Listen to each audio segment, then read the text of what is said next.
Is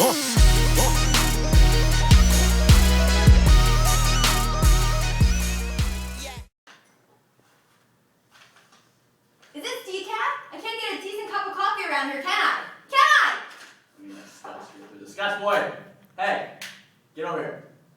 Thank you. Wait now. Oh. Good evening. I'm Guy Powers.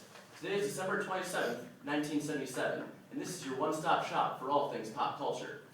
With me, as always, is my co-host, Anita Fires. Thank you, Guy. Well, 1977 is drawing to a close, and I think we can all agree it has been a very interesting year in the world around us. President Carter took office back in January. The world saw the death of a legend when Elvis passed in August, and bands such as Fleetwood Mac and Led Zeppelin have certainly continued to rock the music scene. It certainly has been a fantastic year. I believe the comic book industry has truly rocked the pop culture scene this year.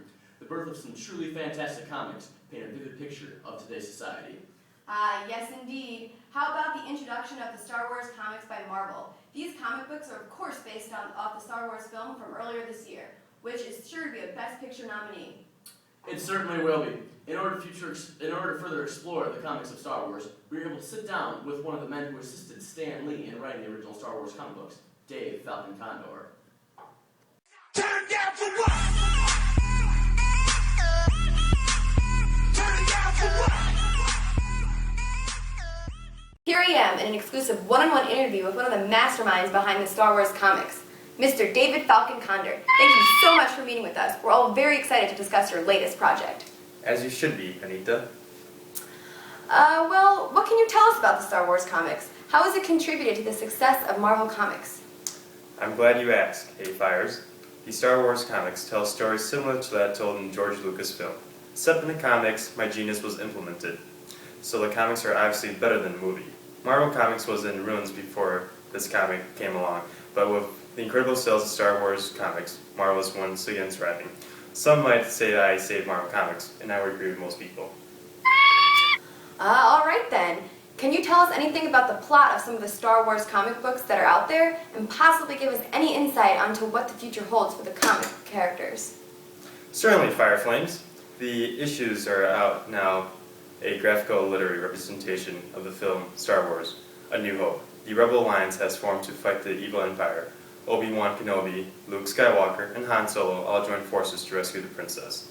The three join forces to destroy the Death Star in order to weaken and eliminate the Empire. It's an action-packed comic book filled with twists and turns that will leave you on the end of your seat. Sounds like a real nail-biter. Some have asserted that Star Wars is a metaphor on America today, specifically a metaphor for communism and capitalism. Care to comment? I've had many ask me the same question. I can't speak for the main writer, Mr. Stan Lee, but I've also noticed some shocking parallels between the plot of Star Wars and current affairs between the United States and the Soviet Union. Star Wars shows two systems of government with opposing ideals that attempt to eliminate the other in hopes of inflicting their own sets of rule on the galaxy, much like the tension between the United States and the Soviet Union.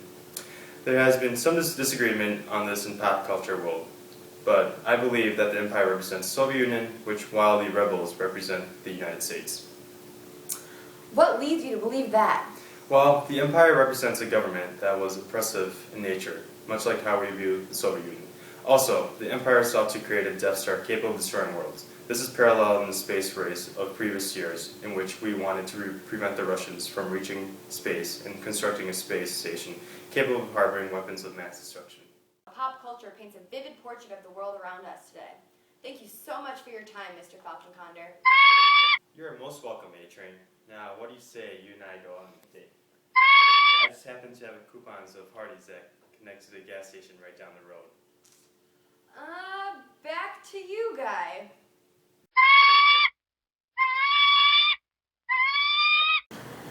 You know, Anita, I once killed a bear with my bare hands. Shut up, Guy. Guys, we're on. Now? Fascinating stuff, Anita. Thank you. Another rather controversial comic book was first seen this year, Cerebus the Aardvark. We tried to schedule an interview with the author-artist, Dave Sim, but he refused to speak with Anita because she is indeed a woman. Or so we think. Yes, he put it in a very nice way that my presence would only upset him. Seems like a good guy. Yeah. Anyway, because of his absence, we'll give you the gist of the ever-so-interesting new comic book epic, Cerebrus. It starts as an arrogant, sexist, violent, selfish aardvark named Cerebrus, who has been sent on a special mission from God. Throughout the story, Cerebrus takes on his new titles such as Pope and Prime Minister. It is being said that this may become one of the longest single comic book stories ever. That's right, Guy. This comic covers the many issues of feminism, or shall I say anti-feminism, rape, gender, and religion. All opinions of the author aside, Cerebrus is a very interesting journey that will keep you reading and waiting for the next issue to be released. Sim states that he has a clear goal with this series, and that is to publish exactly 300 issues. Sim is a bit of an underground cartoonist, which can be seen through some of his work. Cerebrus, in a way, targets some of the major comics incorporated, such as Marvel and DC, by trying to show that his work can be just as good, if not better, while still being underground. There are some rumors that in issues to come, Marvel characters will be incorporated into the story. Currently, Sim plays jokes on some existing Marvel and DC characters' names with Cerebrus, such as Wolveroach and Woman Thing. I also believe Cerebrus has begun a sort of parody on Marvel's Howard and the Duck series. I think you're right, Anita. You're on fires. Yes, and some say that Sim's work is very similar to another famous cartoonist, Will Eisner, especially in the way that this book is speculated to be an autobiographical novel. Wow, it's a big word there. Some very interesting background information on this new popular series, I'd say. Well, we've got an exclusive interview here for you with Anita and who we think is Cerebrus is partially based off.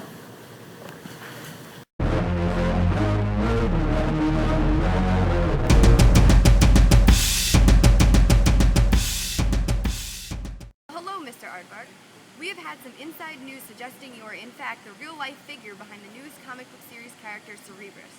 Care to comment on whether or not this is an accurate depiction of your life, or any Aardvark lives for that matter?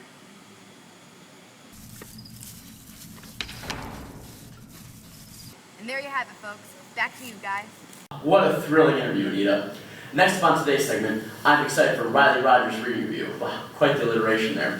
Today she is showcasing one of the year's hottest graphic... Is it your first time? Stay tuned as we hand it over to Riley.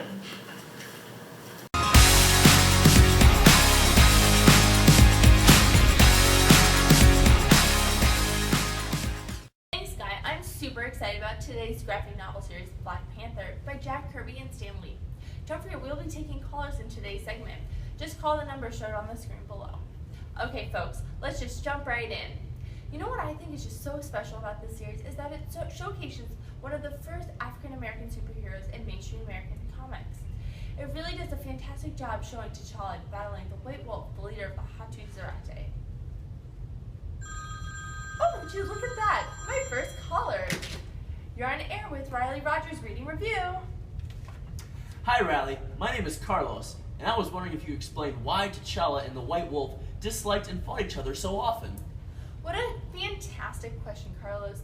Actually, White Wolf resented T'Challa for his secession to becoming king of the African nation of Wakanda, which is both of their home villages. Oh, I see. Thanks Riley, I'm a huge fan and I hope you have a great day. Oh my gosh, another caller. Hi, welcome to Riley Rogers Reading Review. How can I help you?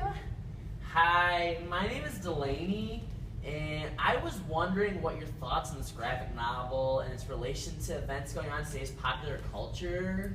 Wow, another great question from one of my viewers.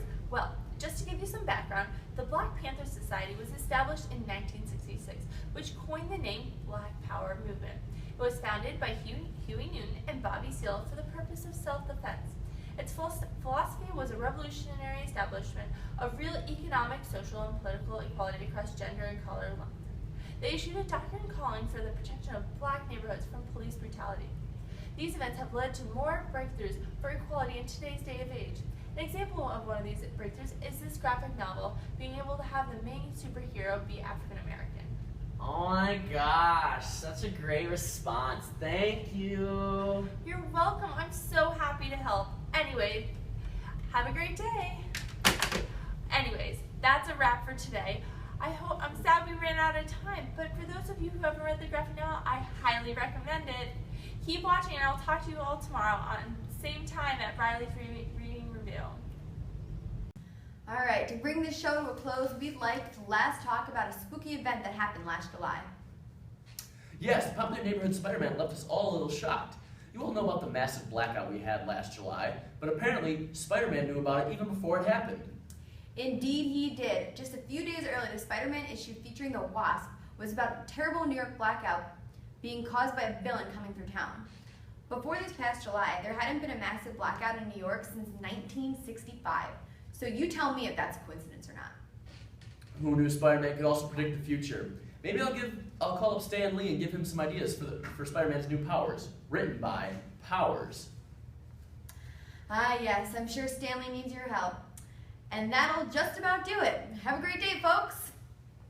That's a wrap. Way too hungover for this morning. Want to get a drink? Preaching to the choir. Yes, I do. All right.